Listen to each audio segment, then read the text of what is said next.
Ayah aja yang mindah HP-nya lah, nanti tumpah.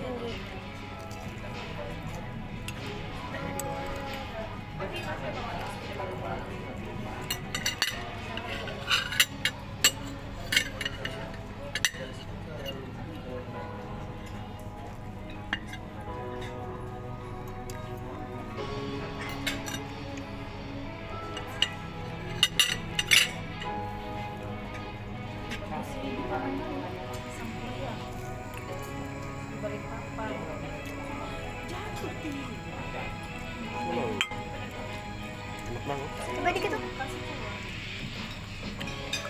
Lihat ayamnya.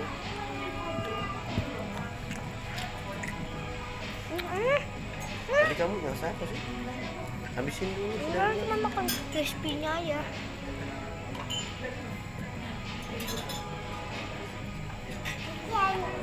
Ada sama Abi Uci.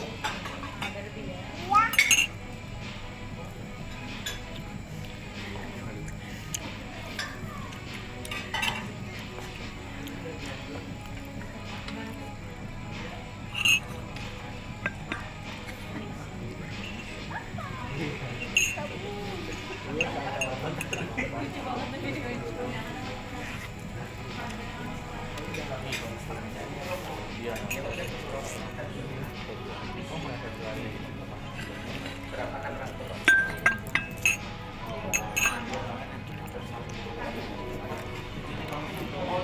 Telepon. Ada suara yang telepon tadi. Bentar yang keng-keng.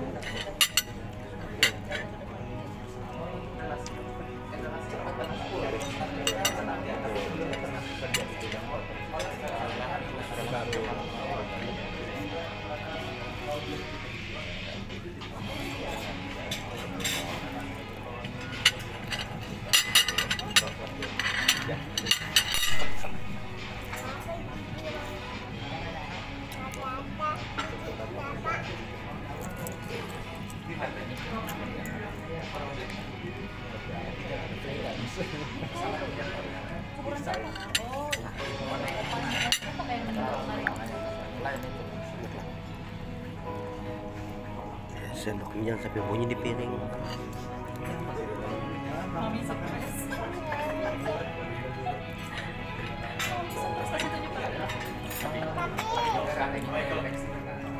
Kopi boleh.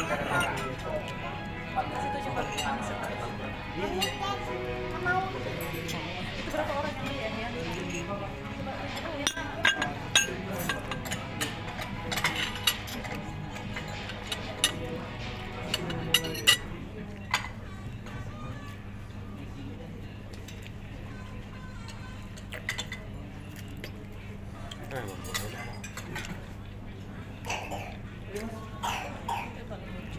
Mulai berumpunan dah.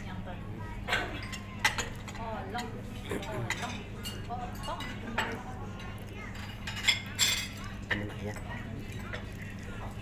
Abu.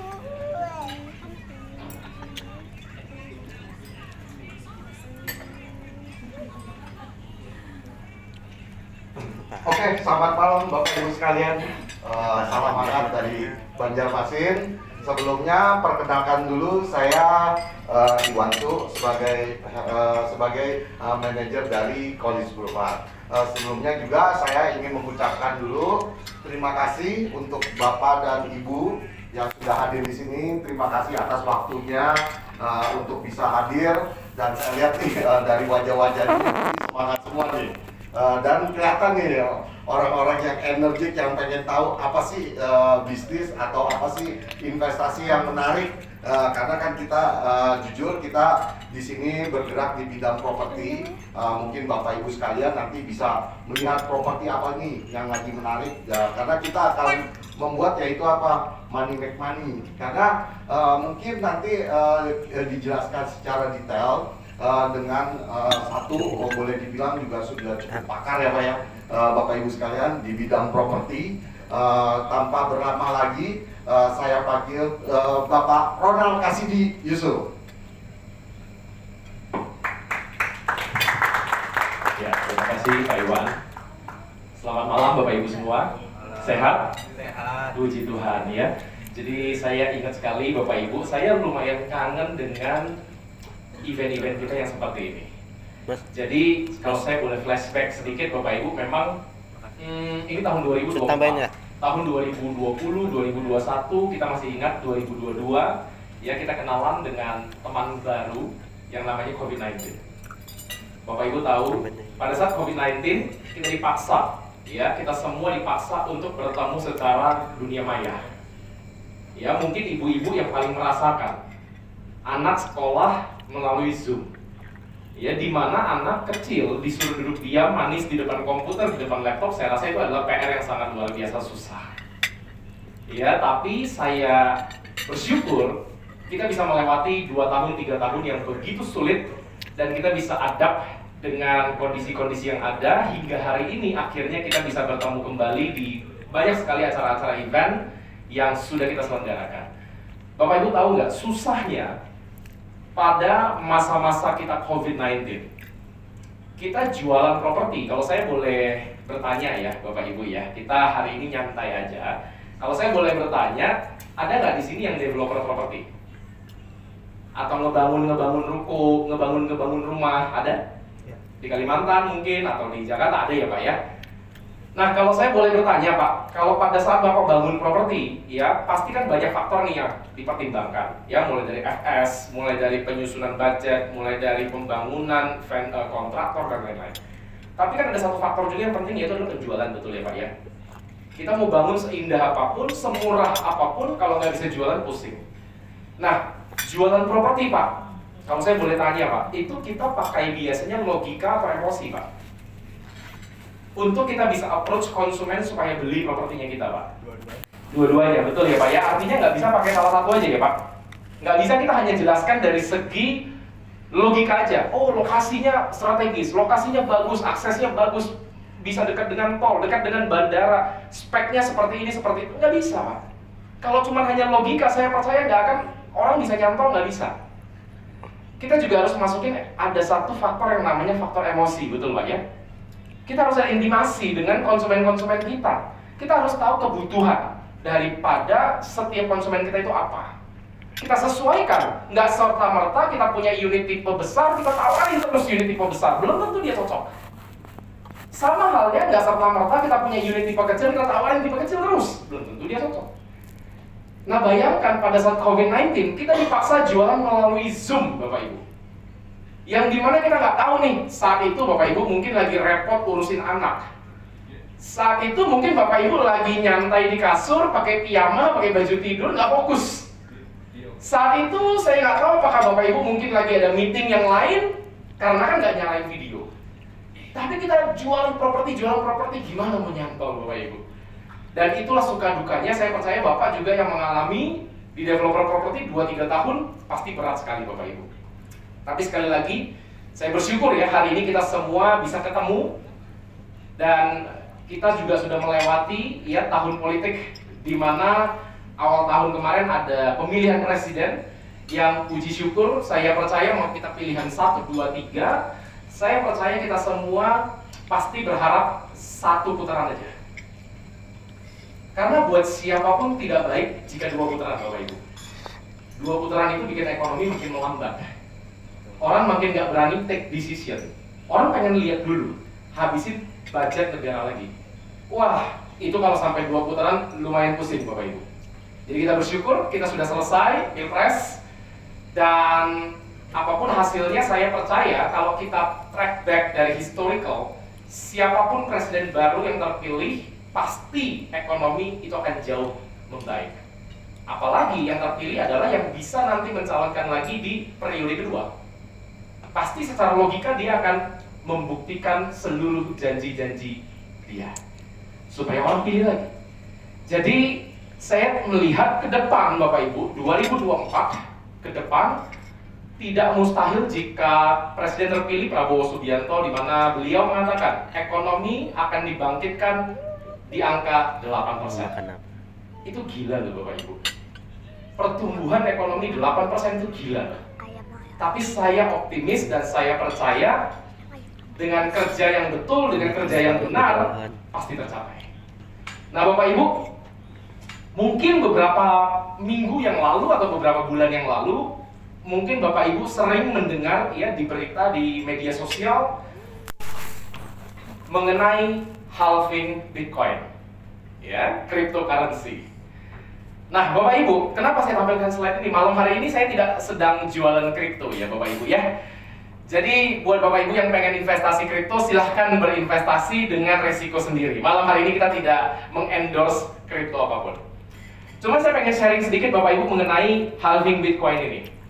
Ini cukup heboh Bapak Ibu, yang dimana banyak orang memprediksi 4 tahun sekali, setiap kali Bitcoin terjadi halving, pasti harganya akan naik ratusan kali. Dan ini sudah terjadi beberapa periode. Dan Bapak Ibu, banyak sekali anak-anak muda yang hari-hari ini kita cukup kaget melihat harta kekayaannya. Yang dimana banyak yang mengatakan itu adalah dari cryptocurrency. Apa impactnya sama properti? Karena hari ini kita ingin menawarkan produk yang namanya adalah properti. Bapak Ibu masih ingat nggak tahun 2023, 2022 akhir 2023 banyak orang kaya baru dari saham. Asal coblos aja naik, asal pilih aja naik. Dan banyak orang kaya baru tercipta dari dunia investasi saham. Nah, setiap siklus itu akan ada aset yang menjadi juara. Setiap siklus akan selalu ada aset yang menjadi juara. Nah, Bapak Ibu, hubungannya apa? Saya sangat happy jika melihat akan ada aset kelas baru yang menimbulkan banyak OKB atau orang kaya baru. Karena ketika mereka kaya dari aset tertentu, let's say misalkan sekarang Bitcoin halving, cryptocurrency mungkin memang harganya sekarang belum naik, tapi orang prediksi akhir tahun sudah mulai akan naik luar biasa. Nah, ketika tercipta banyak orang kaya dari cryptocurrency, maka pertanyaan berikutnya, uang profit dari cryptocurrency-nya akan diputar kemana? Yes, kalau kita berbicara cryptocurrency, kita taruh uang 1 juta rupiah. Mungkin kita masih tidur nyenyak. Ya udahlah ya, harganya naik, puji Tuhan, puji syukur. Harganya turun, ya sudahlah, anggap aja sedekah 1 juta. Kalau kita taruh 100 juta rupiah, well, mungkin kalau dari tampang Bapak Ibu, saya rasa juga masih bisa tidur nyenyak. Ya 100 juta lah ya, anggap aja lah, ya sudah, sedekah lebih besar, ya. Tapi jika sudah mulai lebih besar daripada itu, 500 juta, 1 miliar, 2 miliar, saya percaya setiap saat kita lihat grafik, naik sedikit aja, jantung sudah berdebar-debar, rasanya pengen jual. Sehingga banyak sekali cerita-cerita yang sering saya dengar, yaitu, Pak, saya salah ambil keputusan. Kalau saya tahan lagi ya 1 minggu, 1 bulan, waduh Pak, saya jadi miliarder Pak. Kalau saya tahan sedikit lagi aset kelas ini, naiknya lebih gila lagi Pak. Saya tanya balik, untung nggak? Untung sih Pak, tapi untungnya nggak sebesar kalau saya tahan.